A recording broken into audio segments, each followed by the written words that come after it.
Only days after it was revealed that Supreme Court Justice Samuel Alito flew a flag associated with January 6 rioters at his Northern Virginia home, he's facing new questions about another flag tied to supporters of President Trump.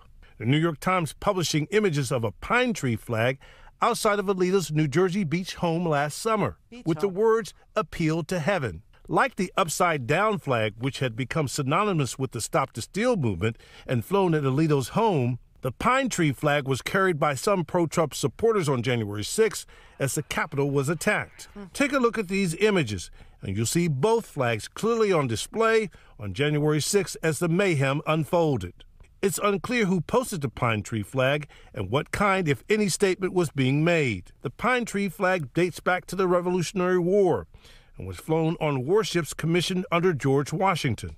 But in recent years, the symbol has been associated with Christian nationalism. Great. Supreme Court justices are supposed to avoid the appearance of political bias. And Democrats have already argued Alito should recuse himself from the January 6 cases now before the High Court, including one which will resolve whether President Trump has immunity from prosecution.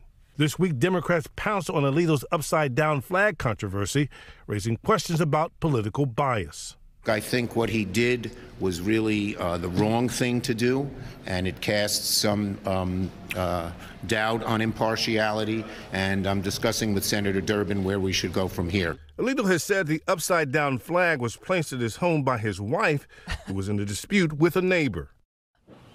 Justice Alito has yet to comment on the latest flag questions. Those Supreme Court decisions on January 6th are expected in the coming days and weeks.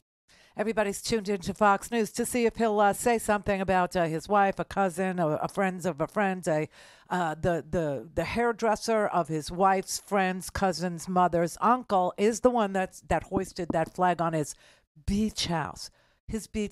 So two houses, two insurrectionist flags. Anybody think that he needs to recuse himself from the January 6th cases? Anybody?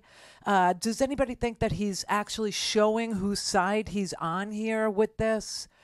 Because if anybody who is reasonable, who's not partisan, thinks that he's being partisan and biased towards one side of the insurrectionists, then he needs to recuse himself from all the cases having to do with January 6th. And, just at the time that this flag was hoisted on his beach house over there, which, by the way, the New York Times, they spoke to 6 neighbors, just so you know. They spoke to 6 neighbors, and they also did, like, when you do Street View on Google, like when you, are fantasizing about buying a house in Spain, just saying, and they offer you Street View. So the reporters at the New York Times did that, and they saw the flag.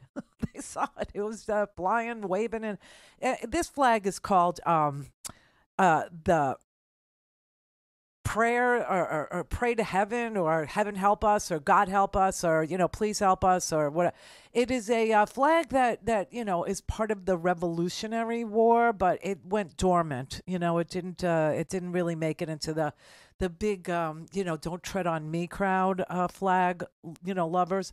Until there was a guy, his name is Dutch Sheets, and he is a super uber right-wing Christian white nationalist. He wrote a book in 2015 called the same thing, called The Appeal to Heaven. That was the name of his book. And he is agitating for America to sort of trash the Constitution, that whole separation of church and state thing, which we have for the preservation of both church and state, which I think is a good deal. You don't want anybody to win that battle. You just want to, see each of them do well. Do you know what I'm saying? So we have the separation of church and state to preserve church and to preserve state. Okay, so this guy, Dutch Sheets, he doesn't want to preserve the Constitution. He wants religion. He wants somebody to win that fight. He wants the church to win that fight, and he doesn't give a damn what the law of men actually require of him in order to allow him to be as religious as he wants to be, or as irreligious as I want to be, right? He doesn't respect the need to preserve both. So he wrote this book in 2015, and then he sort of glommed onto this John Locke flag, and thought that that was a good symbol for his efforts to make America a white Christian nationalist country.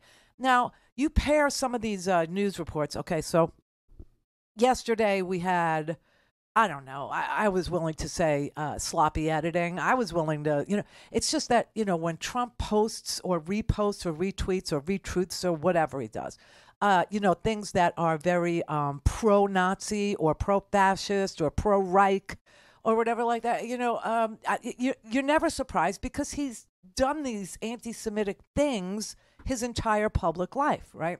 And so you understand that he has this bromance with, Hitler. He has a bromance with, vermin, the word vermin, and poisoning the blood. He has a bromance with Hitler did some good things. He has a bromance with the fascist right. There was some very fine people on both sides. How could there be a fine person who says, oh, there's going to be an anti-Semitic protest that we're going to, they're going to march around holding tiki torches, all dressed alike, which is creepy in and of itself, considering the outfit was bland. Do you know what I mean? It wasn't like, something fabulous. No, it was bland. And who is a good person that says, and so I think I'm going to go to that? Like, I can't figure out who that good person is. So anyway, when he retweeted or retruthed this Reich thing, the traditional Reich is going to be restated. I was like, okay, he blamed it on his staffer. Okay, this is what he always does. Okay, I don't give a damn anymore about, what he says about his desire and love for fascism and Adolf Hitler. I can't care anymore. I can't care. But when I see the Supreme Court doing it, oh my God. Holy crap. And, it was like drinking out of a fire hose yesterday if you were consuming news. Why? Because the second I got done here and I got in the car, I started to hear the breaking news after 5 p.m. There's breaking news after, right? And it was, okay, so we were going to cover the Reich thing, but then all of a sudden we had a new one come down the pike. Marjorie Taylor Greene and some super, right-wing lunatic fringy Twitter feed is saying that the FBI was going to assassinate Donald Trump at Magaloco when they raided it on the documents thing, right? And then at the same time, they're telling me that the use of force at Magaloco was okayed by Merrick Garland and Joe Biden, and Joe Biden wanted to assassinate Donald Trump. I'm like, what are they talking about? What are they talking? So of course, you run home and you start to Google this stuff and figure out what's going on.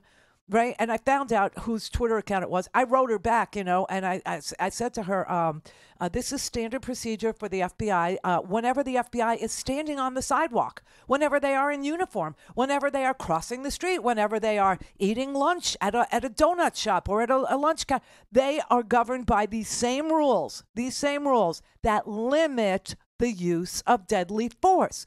No. What this was the standard attachment for how the FBI needs to operate when it executes on a warrant. First of all, the FBI chose a time when Trump was not at Magaloco to execute the Magaloco warrant. That's number one. Number two, the memo she's misreading because she's an idiot is saying it limits the use of force. No, you can't use force in order to keep somebody from fleeing service. No, you can't use force to keep somebody from fleeing the search. No, these are all the reasons and all the situations where you cannot use force. But the speed with which this thing went from a social media Twitter account to Marjorie Taylor Greene to the mainstream media answered so many questions that I have about what is going on. Don't have time to listen to the live show? Want to hear more on your schedule? Go to randyrhodes.com and buy a stinking podcast.